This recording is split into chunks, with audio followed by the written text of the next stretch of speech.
Friends, welcome to my YouTube channel. आज हम आपके लिए लेके आए हैं क्लास 11 वितान बुक का चैप्टर नंबर 1 भारतीय गायिकाओं में बेजोड़ लता मंगेशकर। इनके लेखक है कुमार गंधर्व। पाठ में लेखक ने बताया है कि बरसों पहले की बात है, मैं बीमार हो गया था। तब मैंने रेडियो लगाया। रेडियो में मैंने एक बहुत मधुर स्वर में गाना सुना।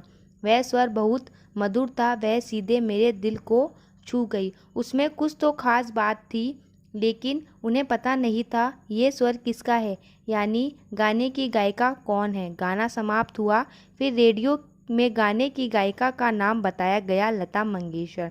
उन्हें लगा जैसे सुप्रसिद्ध गायक दीनानाथ मंगेशकर, जो कि लता मंगेशकर के पिता है, उनकी आवाज़ का ये दूसरा रूप है। जो कहते हैं कि चित्रपट संगीत, फिल्मी गाने और संगीत में लता मंगेशकर जैसी कोई गायिका नहीं हुई। हालांकि उनसे पहले प्रसिद्ध गायिका नूरजहां का चित्रपट संगीत प्रसिद्ध था, लेकिन उनके बाद लता मंगेशकर आई। कला के क्षेत्र में ऐसे चमत्कार कभी कभी ही देखने को मिलते हैं।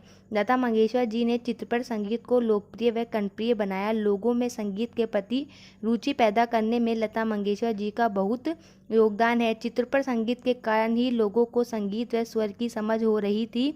उन्होंने नई पीढ़ी की रुचि के अनुसार संगीत उन तक पहुंचाया। इस वजह से संगीत की लोकप्रियता बढ़ाने और अभिरुचि के विकास का श्रेय लता जी को जाता है। लेखक यह भी कह रहे हैं कि अगर एक सामान्य श्रोता को शास्त्रीय गायन के गाने में से चुनना पड़े तो सामान्य श्रोता लता मंगेशकर जी का गाना सुनना पसंद करें। इसका प्रमुख है लता जी के गाने में गानपन का होना। गाने में वह मिठास और निर्मलता जिसे सुनकर मन आनंदित हो उठे। लेखक कहते हैं कि लता मंगेशकर के गानों की विशेषता है उनके स्वर में कोमलता व निर्मलता है, और वही सुप्रसिद्ध गायिका नूरजहां के गानों में एक मादक उत्तान दिखता था। लता जी के गाने की एक और विशेषता भी है, उनका नाद में एक दूसरे से मिल जाते हैं।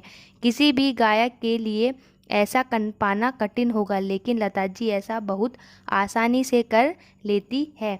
लेखक यहाँ पर यह भी कह रहे हैं कि लता जी ने करुण के गाने इतनी अच्छी तरह नहीं गाए जितनी अच्छी तरह उन्होंने मुग्ध श्रृंगार के अभिव्यक्ति करने वाले मध्य या दुलत के गाने गाए। लता जी का ऊंचे स्वर में गीत गाना भी लेखक को उनके गानपन में कमी लगती थी। इसका दोष वह उन संगीत दिग्दर्शकों को देते हैं जिन्होंने उनसे ऊंची पट्टी में गाने गवाए। लेखक के अनुसार शास्त्रीय संगीत और चित्रपट संगीत की तुलना नहीं की जा सकती, क्योंकि शास्त्रीय संगीत की विशेषताएं उनकी गंभीरता है और चित्रपट संगीत की विशेषताएं उसकी चपलता, सुलयता और लोचता में है। चित्रपट संगीत का ताल प्राथमिक अवस्था का ताल है, जबकि शास्त्रीय संगीत में ताल अपने परिष्कृत रूप में पाया जाता है। चित्रपट संगीत गाने वालों को शास्त्रीय संगीत की उत्तम जानकारी होना आवश्यक है। लता जी को शास्त्रीय संगीत की अच्छी जानकारी है।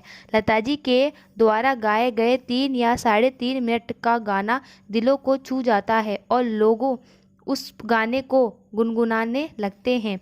लता जी के सभी गानों में संपूर्ण कलाकृति होती है, चाहे वह चित्रपट संगीत हो या शास्त्रीय संगीत। अंत में उसे गाने का महत्व अधिक हो जाता है। लेखक कहते हैं कि लता जी संगीत के क्षेत्र में अव्वल दर्जे पर है। कुछ लोग कहते हैं कि चित्रपट संगीत ने लोगों के कान बिगाड़ दिए हैं, लेकिन लेखक कहते हैं कि चित्रपट संगीत के कारण लोगों को संगीत की अच्छी समझ हो रही है, जबकि आजकल लोगों को शास्त्रीय शुद्ध और धीरज नहीं बल्कि सुरीला व भावपूर्ण गाना पसंद आता है। ये सब चित्रपट संगीत के कारण ही संभव हो पाया है। चित्रपट संगीत का तंत्र कुछ अलग ही है, जिसमें कुछ नया करने की गुंजाइश सदा बनी रहती है। बड़े बड़े संगीतकारों ने राजस्थानी, पंजाबी, बंगाली और अन्य प्रदेशों के लोकगीतों का चित्रपट संगीत में खूब प्रयोग किया।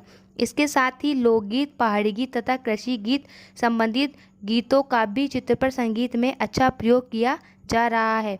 इसी वजह से चित्रपट संगीत दिनों दिन और अधिक विकसित होता जा रहा है, और इस चित्रपट संगीत की अघोषित सामग्री लता मंगेशकर जी है।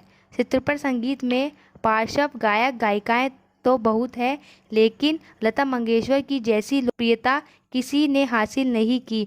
वह लोकप्रियता शताब्दी पर लोगों के दिल में राज करना कोई आसान काम नहीं है। उनके गाने को सुनकर देश में ही नहीं विदेशों में भी लोग झूम उठते हैं। यह किसी चमत्कार से कम नहीं है जिसे हम देख रहे हैं। ऐसा कलाकार शताब्दियों में शायद एक ही पैदा होता है।